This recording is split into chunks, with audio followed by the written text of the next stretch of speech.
A continuación, dialogaremos sobre la hipertensión intraabdominal y el síndrome compartimental abdominal en el adulto.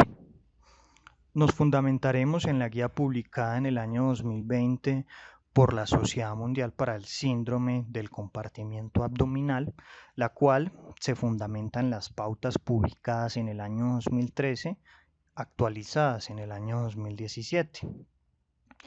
La Sociedad Mundial para el Síndrome del Compartimiento Abdominal, conocida también como WHO-SACS, se funda en el año 2004 a partir de la iniciativa de 160 expertos. El interés en la presión intraabdominal es algo histórico, data del siglo XIX, a partir de trabajos clásicos como el publicado en 1863 por Murray, en 1870 por Burt y en 1911 por Emerson. Trabajos que describían cómo el aumento de la presión intraabdominal en los animales se asociaba con una mayor mortalidad.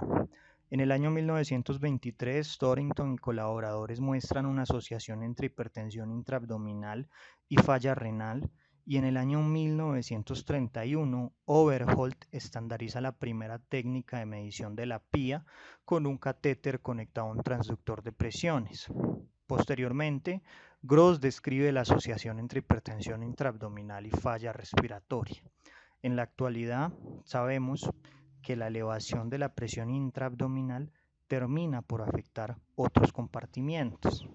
La elevación de la PIA genera un aumento de la presión pico, una alteración de la presión plató y un aumento de la driving pressure. Y si recordamos los trabajos de Amato, un aumento en la driving pressure se asocia con una mayor morbimortalidad. En los años siguientes, el conocimiento sobre el efecto deleterio de una presión intraabdominal persistentemente elevada y su asociación con complicaciones sistémicas aumenta paulatinamente, hasta que llegamos a los trabajos clásicos de Richards y colaboradores. A pesar que desde hace más de 100 años se realizaban mediciones de la presión intraabdominal, solo en el año 1980 se reconoce el síndrome compartimental abdominal como una patología potencialmente letal. En estos años, el síndrome compartimental abdominal se manejaba de manera rutinaria con laparotomía. En la actualidad, si bien la laparotomía descompresiva es una estrategia que sigue utilizándose, ya no se hace de manera rutinaria. La realización sistemática de laparotomías descompresivas se asocia con más complicaciones, morbilidad y con una disminución en la calidad de vida de los supervivientes. En la actualidad, el manejo de la hipertensión intraabdominal contempla medidas quirúrgicas y medidas no quirúrgicas. Cuando nosotros hablamos de hipertensión intraabdominal, debemos recordar que la presión intraabdominal es compartida en la cavidad abdominal y en el retroperitoneo. Y debemos mencionar algunos conceptos, empezando con el de hipertensión intraabdominal, que hace referencia a una elevación de la PIA de 12 o más milímetros de mercurio, la cual puede ser clasificada en 4 grados. La hipertensión intraabdominal puede progresar a un síndrome compartimental abdominal, que se caracteriza por una elevación sostenida de la presión intraabdominal con compromiso orgánico que puede llegar a llevar a una falla multiorgánica y, si esta no se trata a tiempo, a la muerte del paciente. El síndrome policompartimental hace referencia a la elevación de la presión en varios compartimientos. Como veremos más adelante, la presión intraabdominal elevada termina por afectar varios compartimientos. Aumenta la presión pico, altera las presiones plató, entre otras. La hipertensión intraabdominal evoluciona a un síndrome compartimental abdominal, Durante la génesis de las complicaciones se genera la compresión directa de vasos y órganos intraabdominales. Además, la pía se transmite a otros compartimientos, entre ellos podemos encontrar un compromiso a nivel cardíaco, un descenso en el gasto cardíaco. También durante la génesis de este proceso fisiopatológico participan mediadores inmunoinflamatorios que son generados por el intestino. Ocurre hipoperfusión, isquemia reperfusión, que puede llegar a comprometer la microbiota, el epitelio y el sistema inmune intestinal, desencadenando algo que se conoce como síndrome de distrés intestinal agudo. Todo esto lleva a una respuesta inflamatoria sistémica y a una eventual disfunción multiorgánica que, si no se trata a tiempo, va a llevar a la muerte del paciente. La presión intraabdominal es la presión en estado estable dentro de la cavidad abdominal, que como mencionamos a priori, es compartida tanto en la cavidad abdominal como en el retroperitoneo.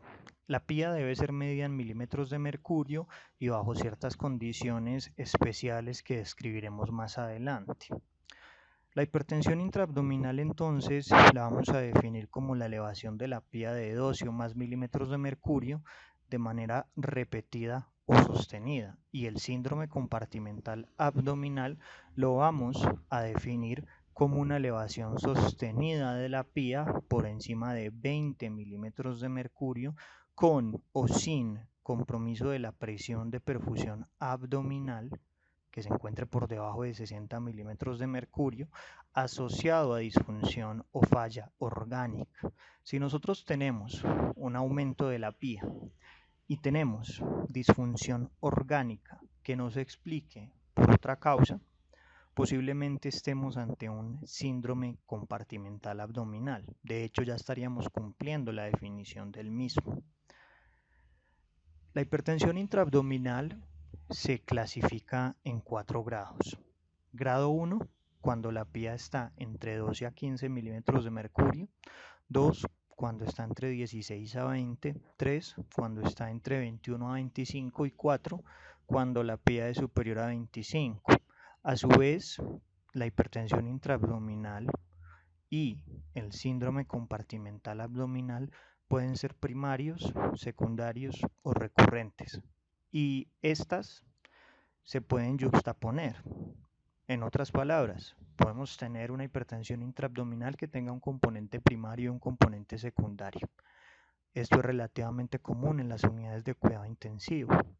La hipertensión intraabdominal o el síndrome compartimental abdominal primario es aquel que está asociado con una anoxia que directamente se localiza en la cavidad abdominopélvica. Por ejemplo, un edema a nivel intestinal, una hemorragia de la cavidad intraabdominal. La hipertensión intraabdominal o el síndrome compartimental abdominal secundario es aquel que tiene su génesis en algo que no se origina en la cavidad abdominopélvica. Por ejemplo, los pacientes que son sobrereanimados con líquidos. Y la hipertensión intraabdominal o el síndrome compartimental abdominal recurrente es aquel que se desarrolla luego de un manejo médico o quirúrgico de alguna de las dos entidades anteriores. En cuanto a la epidemiología, la prevalencia en pacientes médico-quirúrgicos ingresados en la unidad de cuidados intensivos con hipertensión intraabdominal es de 37 a 64% y para el síndrome compartimental es de 4 a 12%. Y si bien la mortalidad asociada a estas entidades ha disminuido en la última década, siguen siendo entidades que se subdiagnostican y que se asocian con una alta morbimortalidad. Algunos autores estiman que 1 de cada 20 pacientes en la UCI tienen hipertensión intraabdominal, y si la hipertensión intraabdominal no es tratada, la mortalidad puede llegar a la cifra de 75%. Existen varios métodos para medir la presión intraabdominal, que los podemos dividir en métodos directos e indirectos. Directos como el catéter peritoneal, más un manómetro con solución salina al 0.9%, un transductor eléctrico, e indirectos como la presión de la vena cava inferior, la presión intragástrica, la presión intracística, la presión intravesical o los registros del esófago y del recto. Es muy importante que nosotros sepamos cómo medir la presión intraabdominal. Un aprendizaje que obtuve de una persona que admiro profundamente es que nosotros no podemos pretender ser líderes si no sabemos lo que hacen nuestros colegas. Nosotros debemos saber lo que hacen nuestros colegas. Debemos aprender de ellos.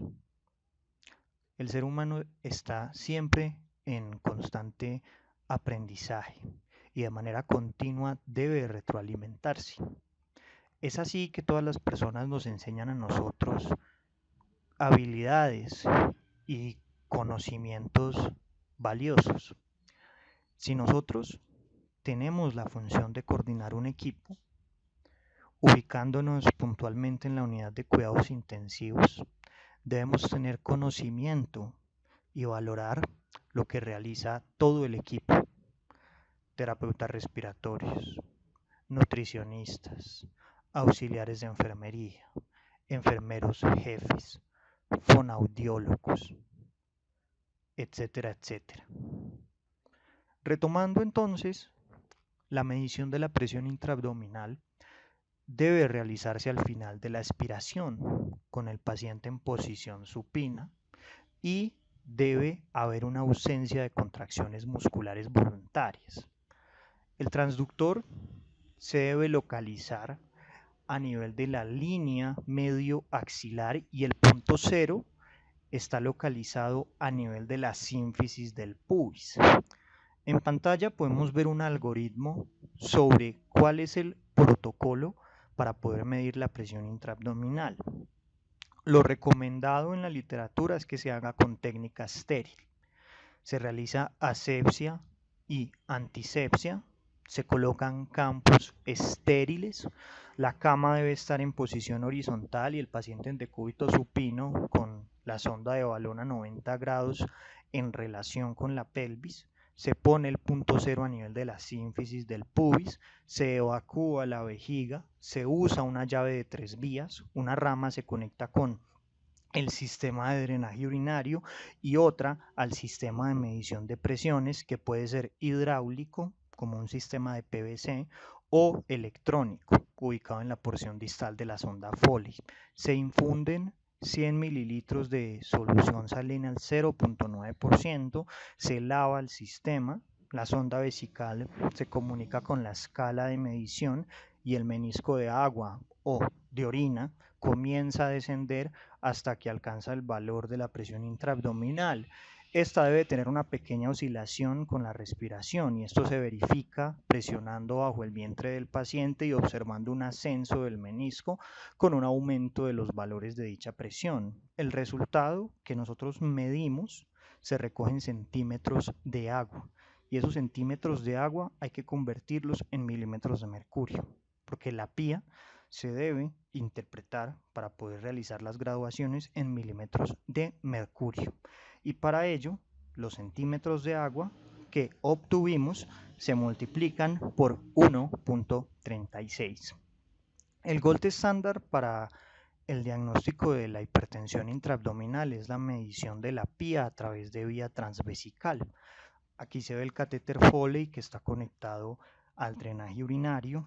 Podemos apreciar también el tubo de presión que se conecta a la jeringa de instilación y el transductor que, como mencionamos, debe estar a nivel del punto cero, que está localizado en la línea medio axilar a nivel de la cresta ilíaca. Para que la medición sea precisa y adecuada, debe ser obtenida al final de la aspiración con el paciente en decúbito supino y debe estar el sistema calibrado a 0. Para ello, debemos localizarlo a nivel de la línea axilar media en la cresta ilíaca. Debe haber una ausencia de contracciones musculares abdominales voluntarias y si es necesario vamos a instilar suero salino, más o menos unos 25 mililitros o 25 cc, y la medición se hará luego de 30 a 60 segundos. ¿Cada cuánto se debe medir la PIA?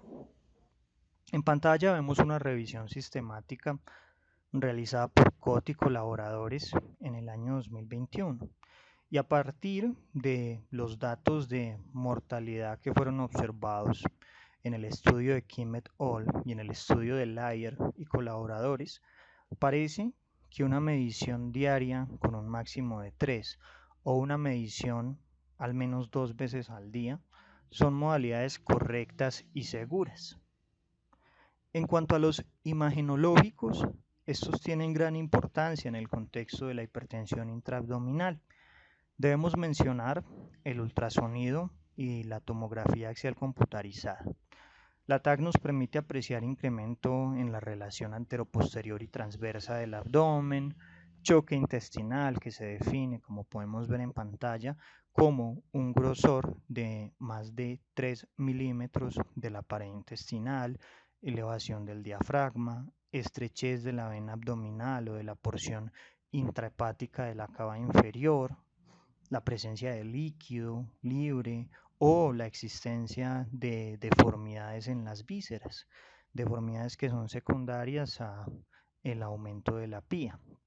Sin embargo, según este estudio realizado por Bourès con 41 pacientes, el único hallazgo que es útil estadísticamente hablando es la relación antero-posterior y transversa del diámetro abdominal y el ratio de la altura peritoneo-abdominal. ¿Y cómo calculo la relación antero-posterior transverso abdominal y el ratio peritoneo-abdominal? En pantalla podemos verlo. Se realiza una medición desde aquí hasta aquí y una medición transversa. Así se saca el ratio. Y para poder calcular el otro ratio, que es el peritoneo abdominal, hacemos una medición desde donde tengo el cursor hasta acá, posteriormente nuevamente desde aquí hasta aquí, y cuando encontramos valores de par mayor a 0.55, hablamos que probablemente con una sensibilidad de al menos 85%, este paciente podría tener un síndrome compartimental abdominal, pero ojo con algo. Recuerden que el diagnóstico del síndrome compartimental abdominal es un diagnóstico que en esencia es clínico. Vamos a diagnosticarlo con una elevación de la PIA asociada a disfunción orgánica. Si no tenemos una disfunción orgánica, no podemos hablar de un síndrome compartimental abdominal. Debe haber una disfunción orgánica asociada a esa elevación de la PIA. Y en algunos pacientes vamos a tener una disminución de la presión de perfusión abdominal, que recuerden está determinada por la diferencia de la PAM y la PIA. Existen factores de riesgo documentados en la literatura y estos factores de riesgo se pueden dividir en 3 grupos. Condiciones que disminuyen la compliance de la pared abdominal, condiciones que aumentan el volumen intraabdominal y combinaciones de ambos factores. Fuga capilar, resucitación con fluidos. Cuando nosotros hablamos de factores de riesgo que se caracterizan por la disminución de la compliance de la pared abdominal, debemos mencionar algunas noxas como la insuficiencia respiratoria aguda, especialmente las entidades donde hay un aumento de la presión intratorácica, pacientes en ventilación mecánica, uso de PIP, presencia de autoPIP, entre otras. Cirugía abdominal con cierre primario o atención, hematoma en la pared abdominal o en la vaina de los rectos, traumatismo abdominal grave, quemaduras graves, escaras abdominales, obesidad, definida como un índice de masa corporal superior de 30, o posición en prono y posición semi incorporada, o sea que la cabecera esté elevada más de 30 grados. Cuando hablamos de condiciones que nos generan un aumento del volumen intraabdominal, hacemos referencia a algunos factores de riesgo como la dilatación del tracto gastrointestinal, gastroparesia, distensión gástrica, ilio, vólvulo, pseudoobstrucción colónica, etc. Las masas intraabdominales, las masas retroperitoneales, los abscesos, los tumores, el hemoperitoneo, los hematomas retroperitoneales, el neumoperitoneo, la citis. Y cuando hablamos de combinaciones de ambos factores, debemos mencionar algunas entidades como la sepsis grave y el shock séptico, la pancreatitis aguda grave, la infección intraabdominal complicada, la resucitación masiva con fluidos, especialmente cuando se suministraron más de 5 litros en 24 horas, la politransfusión, definida como más de 10 unidades de concentrados de hematíes en 24 horas, las quemaduras extensas, el politraumatismo grave, la cirugía de control de daños, la acidosis con un pH por debajo de 7,2, la hipotermia, definida como una temperatura corporal menor de 33 grados centígrados, y la coagulopatía, definida como un recuento plaquetario por debajo de 55.000, un TP por encima de 15 o INRs superiores a 1.5. Es así que nosotros podemos concluir esta diapositiva con la afirmación de que la hipertensión intraabdominal y el síndrome compartimental abdominal aparecen en situaciones clínicas que reducen la compliance o distensibilidad de la pared abdominal, que aumentan el volumen intraabdominal o una combinación de ambas entidades o ambos tipos de entidades. Los grupos de mayor riesgo son los posquirúrgicos, los politraumatizados y los grandes quemados. Sin embargo, se estima que el 40-50% de los pacientes sépticos tienen hipertensión intraabdominal asociada a resucitación masiva con fluidos y aumento de la permeabilidad capilar. Y entre el 60 al 80% de los pacientes con pancreatitis aguda grave tienen hipertensión intraabdominal, y entre el 25 al 56% tiene síndrome compartimental abdominal. Los factores que ustedes ven en esta diapositiva enumerados cuentan con respaldo sólido por la literatura. Acá pueden apreciar las referencias bibliográficas. Las otras tienen una explicación lógica desde la parte fisiopatológica. En pantalla ven las referencias bibliográficas y pueden apreciar la lista de factores de riesgo que aumentan la posibilidad de desarrollar una hipertensión intraabdominal y un síndrome compartimental abdominal.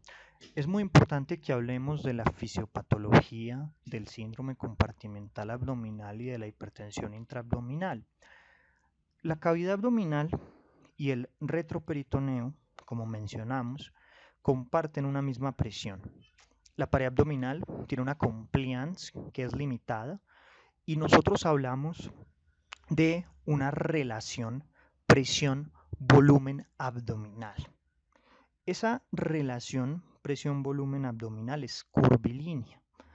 A niveles bajos de volumen, la relación, como podemos ver en pantalla, es lineal, pero cuando se alcanza un volumen o un umbral crítico en torno a 15, existe un incremento exponencial, como vemos acá, de la presión intraabdominal. Las estructuras anatómicas de la cavidad pueden sufrir cambios por el volumen y la presión. En el hígado y en el vaso, las modificaciones son lentas porque son órganos sólidos, mientras que en el tracto gastrointestinal, como son órganos huecos, los cambios son más rápidos. Los vasos sanguíneos, el sistema linfático, van a ser especialmente vulnerables a los cambios de la presión intraabdominal y a los cambios en el volumen, por lo cual, luego que se comprometen los vasos sanguíneos y el sistema linfático, la absorción de líquidos va a ser insatisfactoria y la fuga capilar va a empeorar el problema. Vamos a desarrollar un círculo vicioso. Recordemos que el edema disminuye la compliance de la cavidad aún más y se empieza a perpetuar el problema. El aumento de la presión y el volumen tienen un efecto mecánico sobre el retorno venoso de los órganos intraabdominales, por lo cual ocurre un aumento de las resistencias venosas, ocurre congestión venosa y aumenta más la permeabilidad capilar y ocurre fuga capilar. También se ocasiona una disminución del flujo sanguíneo arterial y de la perfusión a los órganos intraabdominales. Se altera el drenaje linfático y se empiezan a comprometer los órganos. Puede ocurrir una isquemia intestinal secundaria y esta isquemia intestinal secundaria favorece la translocación bacteriana y la liberación de mediadores inflamatorios, y esto contribuye al desarrollo de falla multiorgánica. La hipertensión intraabdominal y el síndrome compartimental abdominal causan alteraciones sistémicas.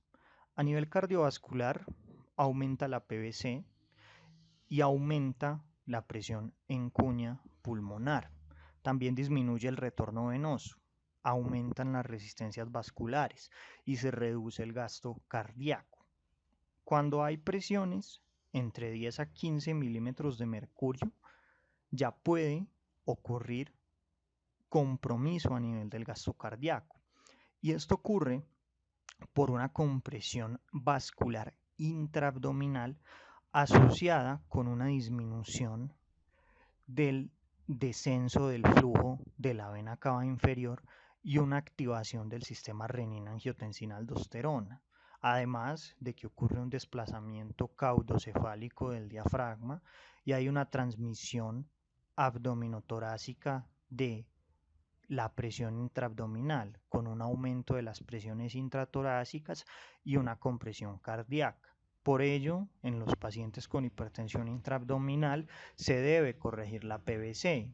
La PVC corregida se calcula con la PVC medida menos el resultado de la división de la pía sobre 2, y también se debe corregir la PCP, que se corrige con una fórmula muy similar, PCP medida menos el resultado de la división de la pía sobre 2. A nivel respiratorio también se generan compromisos. El incremento de la pía genera un aumento de las presiones de la vía aérea y de la presión pleural, junto con una disminución de la capacidad residual funcional. Reduce la compliance total del sistema respiratorio, aumenta el espacio muerto, altera el shunt intrapulmonar y facilita el desarrollo de atelectasias, hipercapnia e hipoxemia. Y en los pacientes con ventilación mecánica que tengan hipertensión intraabdominal se debe corregir la meseta o la presión plató. La corrección también es muy sencilla. Es la presión plató medida menos el resultado de la división de la pía sobre 2. Además, la PIP se debe ajustar para poder contrarrestar la pía, por lo que se ha sugerido que la PIB óptima sea igual al valor de la pía, según algunos autores. Sin embargo, recordemos que un aumento de la PIB puede elevar aún más la presión intraabdominal, lo cual nos pone entre la espada y la pared. A nivel del sistema nervioso central también ocurren alteraciones, porque el aumento de la pía genera un incremento de la presión intracraniana, con una reducción de la presión de perfusión cerebral. El aumento de la presión intratorácica produce un descenso del retorno venoso intracerebral con congestión venosa y edema. Y a nivel hepático y gastrointestinal también ocurren afecciones. Se reduce el flujo portal y el flujo de la arteria hepática, el tronco celíaco y la arteria mesentérica superior, se altera la función mitocondrial, se reduce el aclaramiento del lactato a nivel hepático y en la mucosa intestinal ocurre isquemia, un descenso del pH intramucoso gástrico, además que la hipertensión intraabdominal se va a relacionar con intolerancia a la nutrición. La hipertensión intraabdominal se va a relacionar directamente con el grado de tolerancia a la nutrición enteral y precisamente esto llevó al desarrollo de un score para poder predecir fracaso gastrointestinal. Se estima, según la literatura, que la mucosa intestinal empieza a sufrir por encima de 15 a 20 milímetros de mercurio. Aquí vemos el score. El score de falla gastrointestinal tiene unos componentes que podemos ver en pantalla. Una función gastrointestinal normal da una puntuación de 0. Una nutrición enteral menor del 50% de las necesidades calculadas o ausencia de la nutrición enteral 3 días luego de una cirugía abdominal da una puntuación de 1 punto. La intolerancia a la nutrición enteral, dada por un alto volumen de residuo gástrico, que según las guías SPEN es más de 500 mililitros en 6 horas, vómitos, distensión abdominal o diarrea severas o hipertensión intraabdominal da 2 puntos. Una intolerancia a la nutrición enteral más una hipertensión intraabdominal da 3 puntos y un síndrome compartimental abdominal da 4 puntos.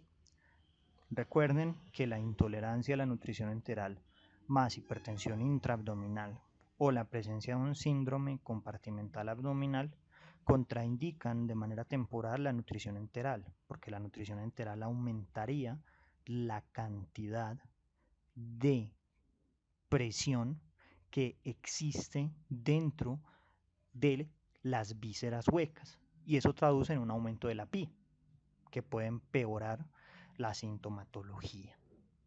Como vemos, la hipertensión intraabdominal compromete muchos sistemas.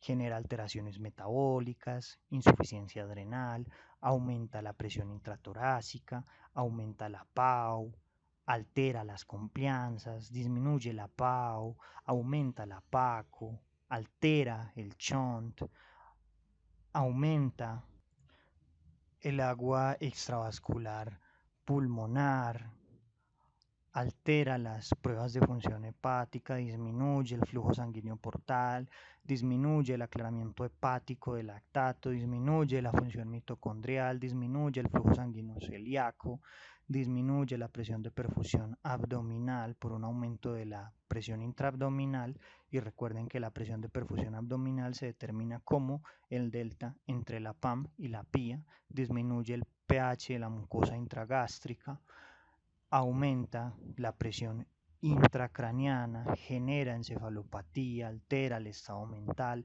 da taquicardia, aumenta la PVC, aumenta la presión en cuña, genera náuseas, vómito, gastroparesia, reflujo gastroesofágico, disminuye el flujo sanguíneo renal, causa oliguria y anuria, lleva a falla renal, genera también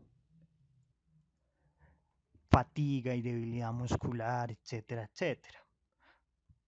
En pantalla vemos el porcentaje de pulmón adecuadamente ventilado en los pacientes con hipertensión intraabdominal y en los pacientes de control. Como ustedes pueden apreciar, el porcentaje de pulmón adecuadamente ventilado es menor en los pacientes con hipertensión intraabdominal y mejora luego de la laparotomía descompresiva, en términos prácticos según lo que vemos en esta imagen.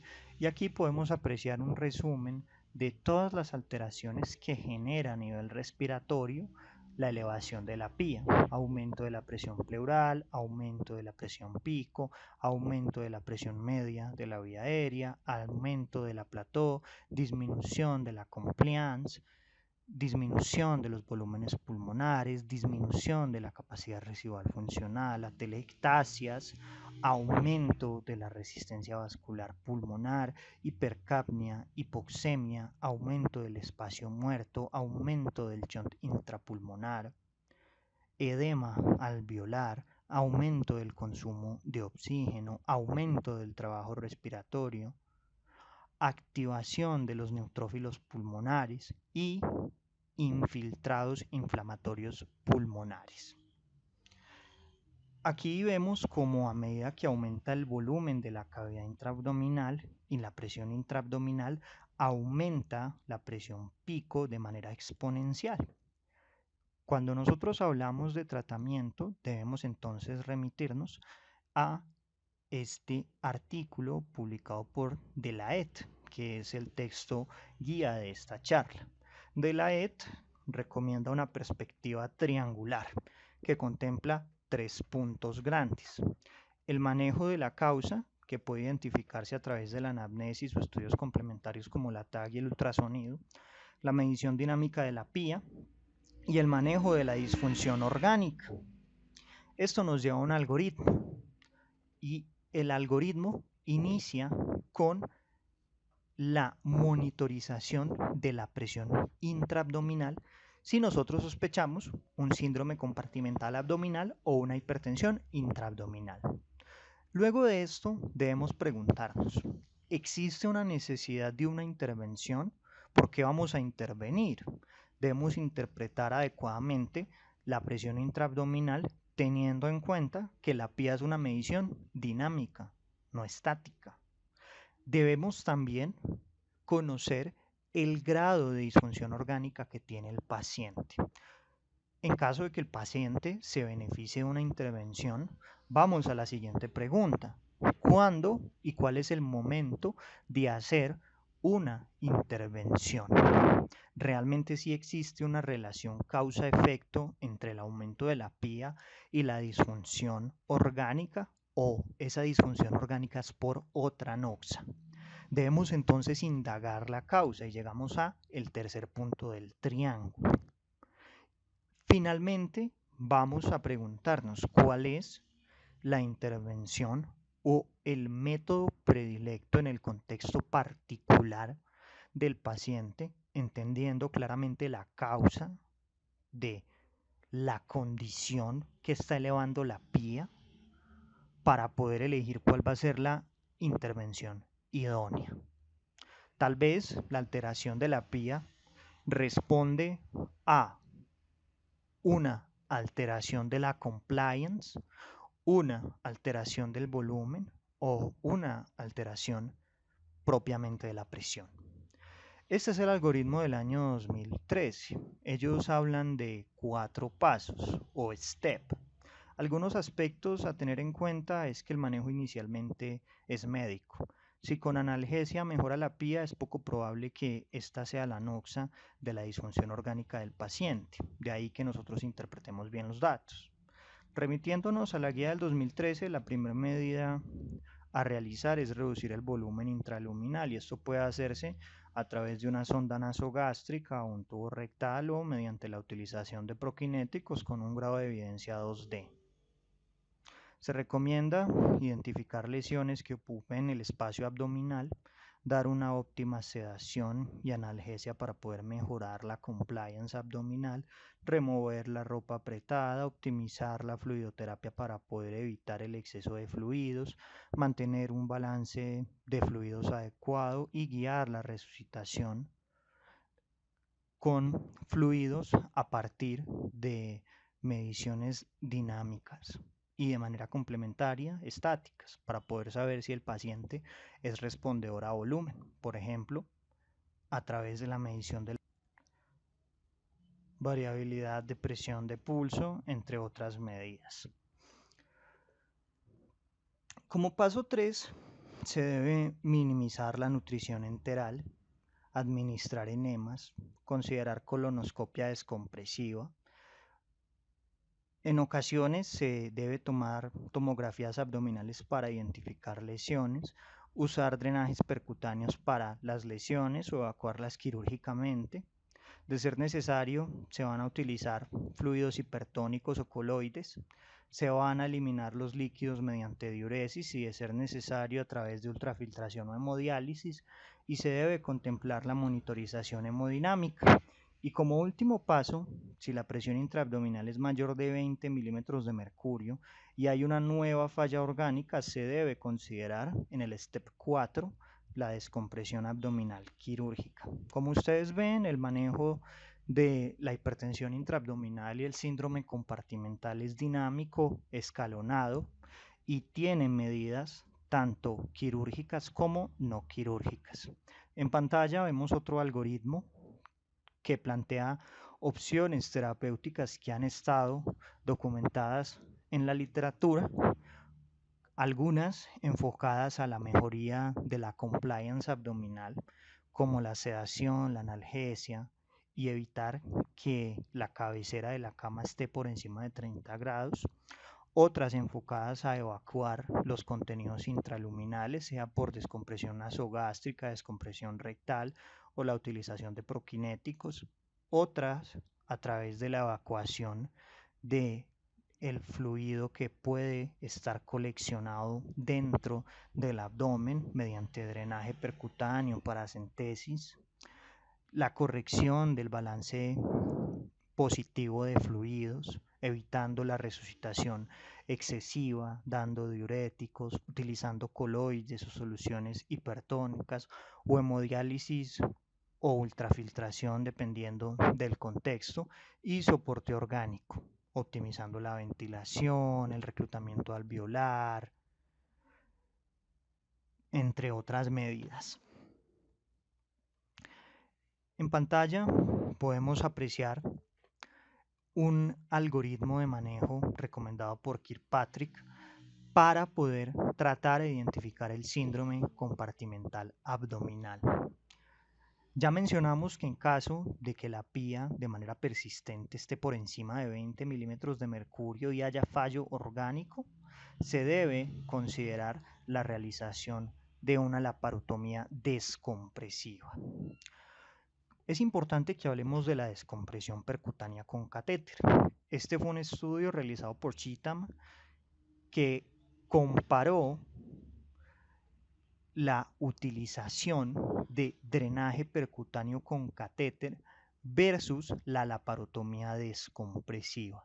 Este estudio se trató de una comparación de casos y controles, se hizo con 62 pacientes con hipertensión intraabdominal y síndrome compartimental abdominal que fueron tratados con abdomen abierto versus drenaje percutáneo. Este estudio evaluó la eficacia relativa de cada tratamiento para disminuir la PIA y mejorar la disfunción orgánica. En este estudio, ambos fueron igualmente eficaces para disminuir la PIA y la presión inspiratoria máxima, al igual que para aumentar la presión de perfusión abdominal. Sin embargo, el drenaje evitó la necesidad de abdomen abierto en un 81% de los pacientes. El éxito de la terapia de drenaje percutáneo fue significativo cuando se lograba drenar 1000 mililitros o disminuía en más de 9 milímetros de mercurio la PIA en las siguientes 4 horas luego de que se hacía la descompresión percutánea con catéter. A partir de estos resultados debe considerarse el drenaje percutáneo en pacientes con sangre o líquido intraperitoneal libre que pueda determinarse con ecografía. Además, la falta de drenaje de al menos 1000 mililitros de líquido y la disminución de la PIA en al menos 9 milímetros de mercurio en las primeras 4 horas posteriores a la descompresión se asocia con un fallo del drenaje percutáneo y es indicativo de un abdomen abierto urgente.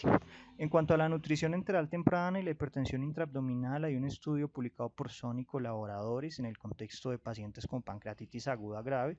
Este estudio contó con 60 pacientes, aleatorizaron 30 nutrición enteral temprana, menor de 48 horas, y 30 tardía, a partir del día 8. La incidencia de hipertensión intraabdominal fue menor en el grupo de la nutrición temprana versus la tardía a partir del 9º día, como podemos ver acá. La incidencia de intolerancia a la alimentación fue mayor en los pacientes del grupo de nutrición temprana. Este trabajo concluyó que la nutrición enteral precoz no aumentaba la PIA, por el contrario, podría prevenir el desarrollo de hipertensión intraabdominal. La P para la diferencia de la PIA fue de 0.009, o sea, estamos hablando de 18 de 30 versus 8 de 30. Recomendaciones para llevar a casa. La presión intraabdominal debe medirse cuando existe riesgo de hipertensión intraabdominal y síndrome compartimental agudo, un grado de evidencia 1C. Se recomienda la medición transvesical, la cual debe ser protocolizada para evitar una hipertensión intraabdominal sostenida, también con un grado 1C. Se debe contemplar la laparotomía descompresiva en síndrome compartimental abdominal manifiesto en adultos críticamente enfermos, grado 1D de evidencia. En pacientes de UCI con heridas abdominales abiertas se recomienda el uso de dispositivos de terapia de presión negativa con un nivel de evidencia 1C y se debe optar por protocolos para obtener un cierre abdominal facial temprano. 1D. Los pacientes críticamente enfermos deben estar adecuadamente sedados y se debe asegurar alivio para su ansiedad. Grado 2D. Se puede considerar realizar ensayos de bloqueo neuromuscular como medida temporal para tratar la hipertensión intraabdominal y el síndrome compartimental abdominal con un grado de evidencia 2D. Se sugiere el uso liberal de la descompresión enteral con tubos nasogástricos o rectales cuando el estómago o el colon estén dilatados en presencia de hipertensión intraabdominal o síndrome compartimental abdominal. La neostigmina puede emplearse para tratar el hilio colónico establecido que no responde a medidas simples y que se asocia con hipertensión intraabdominal con una evidencia 2D. Se debe evitar un balance de líquidos acumulados positivo en el paciente crítico con hipertensión intraabdominal o síndrome compartimental abdominal luego de que se complete la reanimación aguda. Se sugiere el uso de una relación aumentada de plasma, eritrocitos empaquetados en la reanimación de hemorragias masivas con un grado de evidencia 2D. Se debe considerar el uso de drenaje de la cavidad peritoneal para eliminar el líquido cuando sea posible. 2C. Se recomienda el drenaje de la cavidad peritoneal sobre la laparotomía descompresiva cuando es posible, con una evidencia 2D en pacientes con contaminación intraperitoneal grave sometidos a laparotomía de emergencias. No debe utilizarse rutinariamente el abdomen abierto con un grado de evidencia 2B. Se sugiere evitar las mallas bioprotésicas de manera rutinaria para el cierre temprano del abdomen abierto en comparación con estrategias alternativas y no se dan recomendaciones sobre la monitorización de la PEA en abdomen abierto a partir de las guías. Sin embargo, debe contemplarse su utilización y la medición de la PEA a nivel intraoperatorio. Si es mayor de 15, se debe considerar extender la laparotomía y contemplar medidas como la bolsa de Bogotá. Recuerden, monitoricen a los pacientes con factores de riesgo en los que es posible realizar una medición de la PIA. Siempre se le presta en la unidad de cuidados intensivos mucha atención al SDRA, a la sepsis, al choque, a la pancreatitis. Sin embargo, suele ser infradiagnosticada la hipertensión intraabdominal y el síndrome compartimental abdominal. Terminan quedando como en este meme. Y la hipertensión intraabdominal y el síndrome compartimental agudo, como último mensaje, son entidades ocultas muy frecuentes, como vimos en esta charla, en entidades como la sepsis, el SDRA, la pancreatitis, las quemaduras, etcétera, etcétera. Muchas gracias.